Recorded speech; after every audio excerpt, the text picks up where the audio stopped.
Avant de plonger dans cette histoire incroyable, pensez à vous abonner à la chaîne et à activer la cloche. Ici, chaque récit a quelque chose à dire, et vous ne voudrez pas en manquer un seul. Le hall du siège du groupe Valnor brillait comme un palais de verre et d'acier. Tout y respirait le pouvoir, l'argent, et la peur silencieuse que personne n'osait nommer. Au dernier étage, le PDG, Adrien Valnor, dirigeait tout d'un simple regard. Connu pour être froid, imprévisible, et incapable de tolérer la moindre erreur, il avait déjà fait renvoyer 3 directeurs en une seule matinée. Ce jour-là, une nouvelle femme entra dans son bureau sans frapper. « Vous avez 30 secondes pour sortir d'ici, ou je fais appeler la sécurité », lança-t-il sans lever les yeux de ses dossiers. Mais elle ne bougea pas. Elle s'appelait Maya Duval. Assistante intérimaire, discrète, presque invisible aux yeux des autres, sauf que quelque chose dans son regard ne correspondait pas à sa position. « Vous pouvez appeler qui vous voulez, Monsieur Valnor. Mais vous venez de signer un contrat qui contient une faille juridique majeure. Si vous le validez maintenant, vous perdez 40% de votre division européenne. » Le silence tomba. Personne n'avait jamais osé lui parler ainsi. Adrien releva lentement la tête. Son regard était glacial. « Tu crois me faire du chantage ? Non. Je vous empêche de faire une erreur. Ce n'est pas la même chose. » Pour la première fois depuis des années, quelqu'un ne tremblait pas devant lui. Et cela l'énerva plus que tout. Il se leva, contourna son bureau et s'arrêta à quelques centimètres d'elle. « Tu as 2 choix.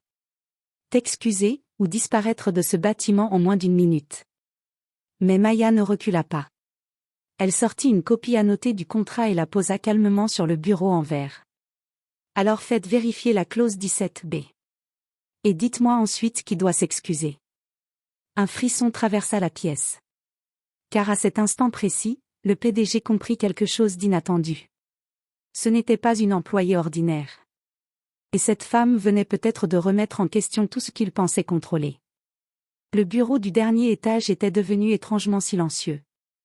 Adrien Valnor fixait la page posée sur son bureau comme si elle venait de changer de langue sous ses yeux. La clause 17b. Il détestait les erreurs. Encore plus quand quelqu'un d'invisible les lui montrait. Appelez le service juridique. Maintenant, ordonna-t-il sèchement sans quitter Maya du regard. En moins de 2 minutes, 3 juristes seniors entrèrent dans la pièce, visiblement tendus. L'un d'eux ajusta ses lunettes en lisant le document. Quelques secondes passèrent.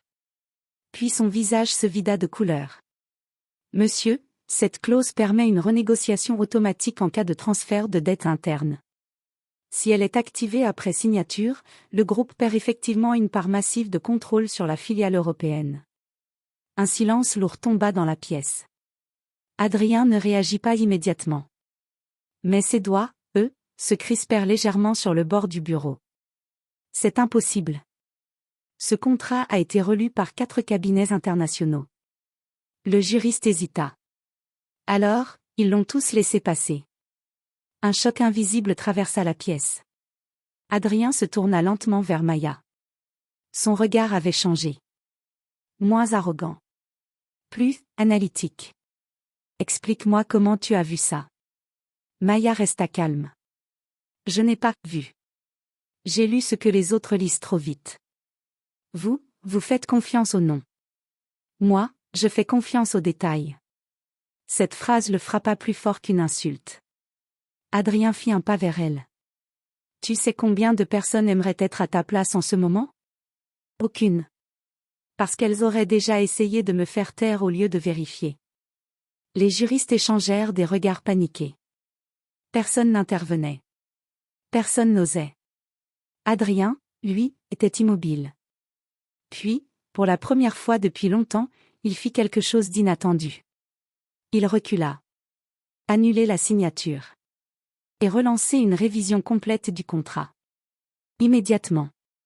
Tous sursautèrent. Le PDG venait de reconnaître une erreur. Devant tout le monde. Quand la salle se vida, Adrien resta seul face à Maya. Le masque d'autorité n'était pas totalement tombé, mais quelque chose s'était fissuré.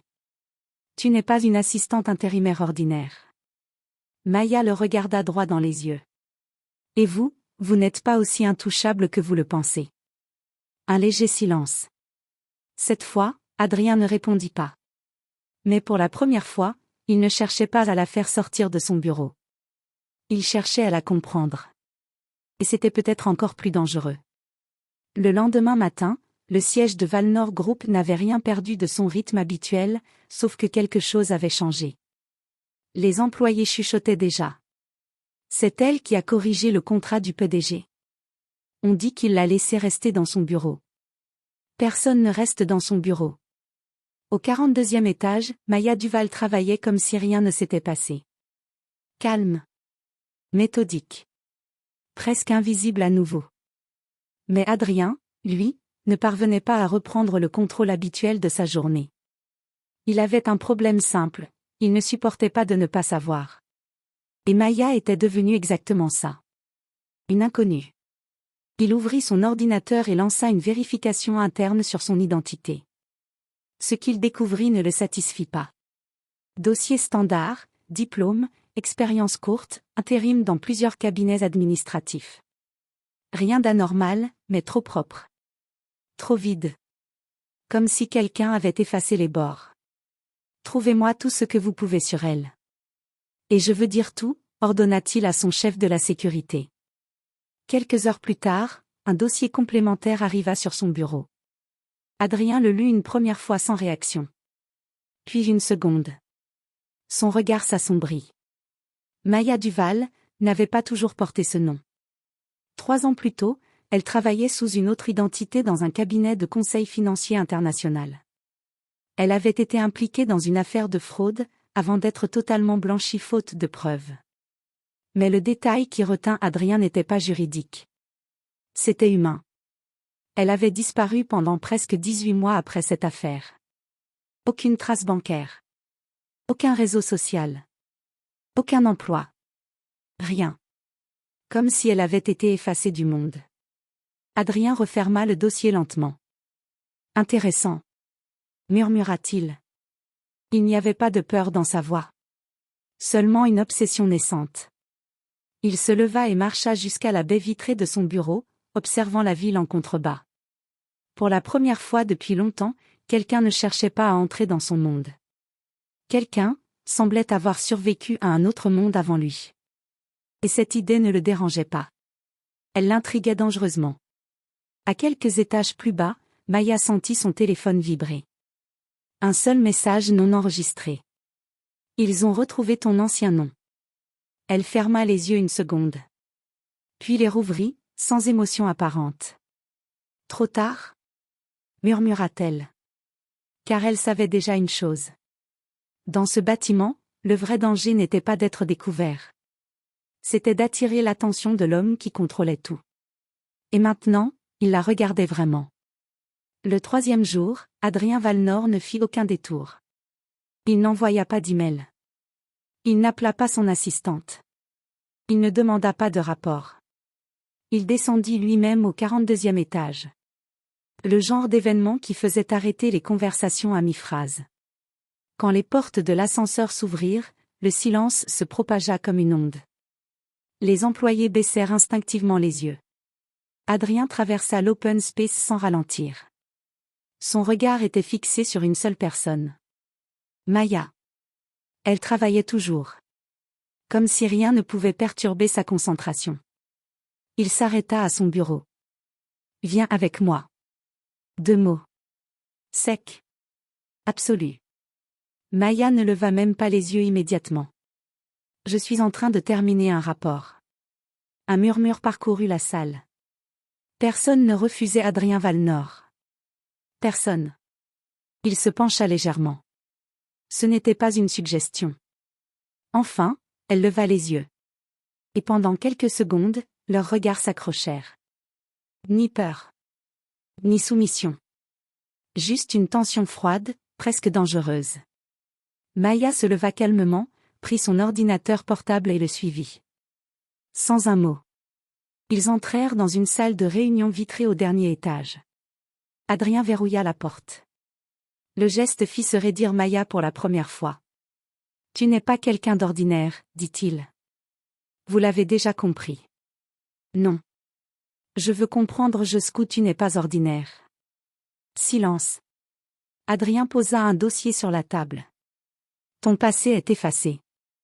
Trop propre pour être honnête. Trop contrôlé pour être accidentel. Et pourtant, tu travailles ici comme si tu cherchais quelque chose. Maya s'approcha lentement de la table. Et vous, monsieur Valnor, vous ne m'avez pas fait venir ici pour me poser des questions. Vous voulez une faille.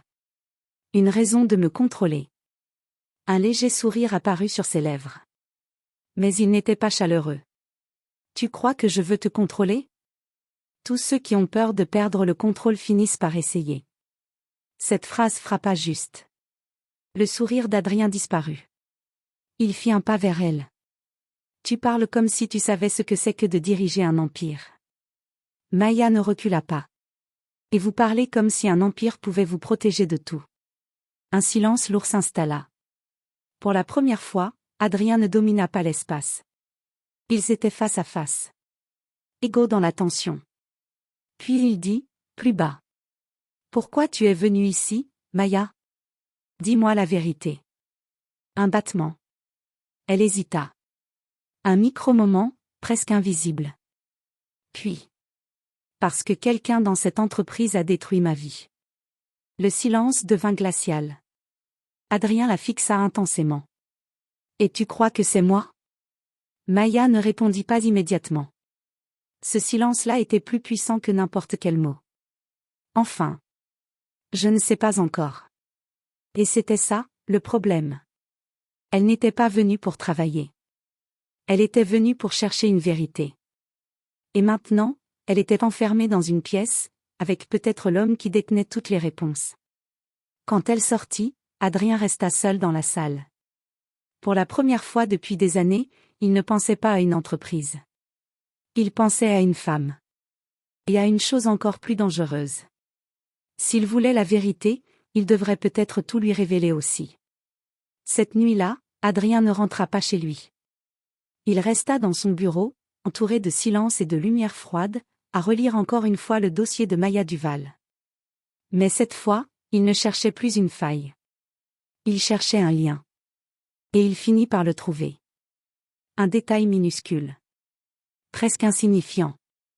Un ancien projet interne du groupe Valnor, datant de 7 ans plus tôt, projet Kestrel. Officiellement abandonné après une réorganisation stratégique. Officieusement, il avait laissé des traces dans plusieurs vies détruites. Adrien se leva brusquement. Non. Il rouvrit un autre dossier, puis un autre. Et tout commença à s'aligner. Maya Duval. Le cabinet où elle travaillait avant sa disparition. Le scandale financier classé non concluant. Et surtout, le nom d'un ancien directeur exécutif du groupe Valnor, aujourd'hui disparu du système, Julien Duval. Le père de Maya. Le verre du bureau sembla devenir plus lourd dans la main d'Adrien.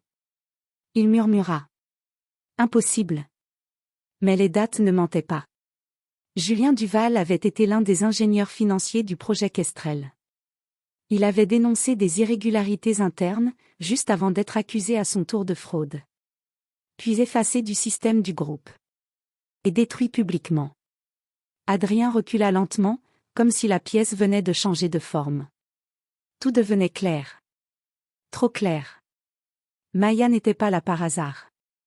Elle était la conséquence d'une décision prise dans les étages supérieurs de son propre empire. Le lendemain matin, Maya entra dans son bureau comme d'habitude. Mais quelque chose avait changé. Adrien ne leva pas immédiatement les yeux. Quand il parla enfin, sa voix était plus basse. Plus grave. Ton père travaillait ici. Maya s'arrêta net. Aucune réaction visible. Mais son regard s'était durci instantanément. Je sais. Silence. Adrien se leva. Et tu es venu pour lui. Elle s'approcha lentement du bureau. Je suis venu pour la vérité. Pas pour vos suppositions. Il la fixa. Pour la première fois, il n'avait plus l'avantage. La vérité, c'est que ton père n'était pas un simple employé. Il faisait partie d'un projet interne que j'ai hérité sans jamais comprendre tout ce qui avait été fait avant moi. Maya répondit immédiatement. Et vous avez continué à exploiter ce qu'il avait dénoncé. La phrase frappa comme une accusation directe. Adrien ne répondit pas tout de suite. Puis. Je n'étais pas PDG à cette époque. Mais vous l'êtes aujourd'hui. Silence. Leur affrontement n'était plus professionnel. C'était personnel. Et irréversible. Adrien s'approcha d'un pas. Si ce que tu crois est vrai, alors tu es en train de travailler dans la même entreprise qui a détruit ta famille. Maya soutint son regard. C'est pour ça que je suis ici. Un battement. Puis elle ajouta, plus froidement. Et maintenant, je sais que vous êtes au centre de tout ça. Le choc fut visible. Même pour lui. Car ce qu'elle venait de dire n'était plus une accusation. C'était une conclusion. Et dans le silence qui suivit, Adrien comprit une chose terrible. Il n'avait plus seulement une employée insolente dans son entreprise. Il avait quelqu'un qui allait remonter toute son histoire, jusqu'à ce que quelque chose explose. Le silence entre eux dura plusieurs secondes. Dans le bureau du dernier étage, la ville brillait à travers les vitres comme si rien, dehors, ne pouvait être touché par leur guerre invisible. Adrien fut le premier à bouger. Il ferma le dossier lentement. Si tu es venu pour me détruire, tu es en train de viser trop haut sans connaître toute l'histoire. Maya ne détourna pas le regard. Alors racontez-la. Un ordre. Pas une demande. Adrien inspira légèrement. Pour la première fois depuis des années, il n'essaya pas de dominer la conversation. Le projet Kestrel n'était pas ce que tu crois. Il a été conçu avant moi. Et quand j'ai pris la direction du groupe, j'ai découvert qu'il avait déjà été enterré, avec des mensonges. Maya serra légèrement les poings. Tous les dirigeants disent ça. Pas moi. Parce que je vais te montrer les preuves. Silence. Ce n'était pas une promesse. C'était un tournant. Adrien se dirigea vers un coffre sécurisé derrière une bibliothèque murale. Il entra un code. Puis un second. La porte s'ouvrit. Il en sortit une clé de données cryptée. Et la posa sur la table. Ici, il y a tout. Les décisions. Les noms. Les suppressions de preuves. Et ceux qui ont vraiment détruit ton père. Maya hésita une fraction de seconde. Puis elle s'approcha. Mais au lieu de prendre la clé immédiatement, elle demanda. Pourquoi me montrer ça maintenant? Adrien la fixa. Un long silence. Puis. Parce que si tu continues seul, tu ne survivras pas à ce que tu vas découvrir. Un frisson passa dans la pièce.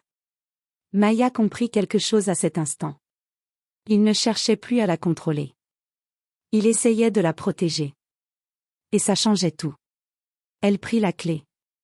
Quelques jours plus tard.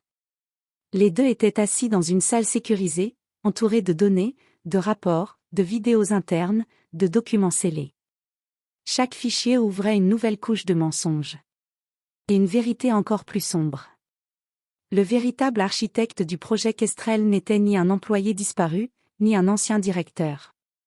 C'était un réseau interne encore actif, composé de responsables du groupe Valnor. Et certains noms étaient toujours au conseil aujourd'hui. Maya recula légèrement. Donc, tout est encore en place. Adrien répondit doucement. Oui. Silence. Elle le regarda. Et maintenant? Il ferma le dernier dossier. Puis. Maintenant, ils savent probablement que tu es ici. Comme pour confirmer ces mots.